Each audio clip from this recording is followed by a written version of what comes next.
મોરિશિયસમાંથી મહત્વના સમાચાર સામે આવી રહ્યા છે. ચક્રવાત ગેરેન્સ મોરિશિયસ અને લા રેયુનિયન ટાપુ પર ત્રાટક્યું છે, જેને લઈને હાલમાં લોકડાઉન જેવી સ્થિતિ જોવા મળી રહી છે. શુક્રવારે ચક્રવાતને લઈને હાઈ એલર્ટ જાહેર કરવામાં આવ્યું હતું. હાલમાં આ વાવાઝોડું સેન્ટ ડેનિસ સુધી પહોંચી ગયું છે.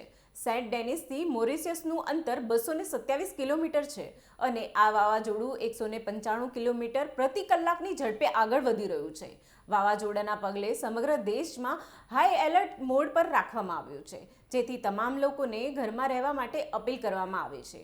બુધવારે મોરિશિયસમાં વાવાઝોડાની અસર જોવા મળી, જેથી સાવચેતીના ભાગરૂપે દેશમાં એરપોર્ટ બંધ કરી દેવામાં આવ્યું હતું અને તે જ દિવસે શાળાઓ પણ બંધ રાખવામાં આવી હતી. આ પછી જ્યારે ગુરુવારે ચક્રવાત નજીક આવ્યું ત્યારે રેડ એલર્ટ જાહેર કરવામાં આવ્યું અને લોકડાઉન જેવી પરિસ્થિતિ સર્જાઈ હતી. આ પછી મોરિશિયસના હવામાન વિભાગે આગાહી કરી હતી કે આ ચક્રવાત શુક્રવારે સવારે સુધીમાં મોરિશિયસમાં પહોંચશે. શુક્રવારે સવારે 4 વાગે વાવાઝોડું મોરિશિયસથી 245 કિલોમીટર દૂર હતું.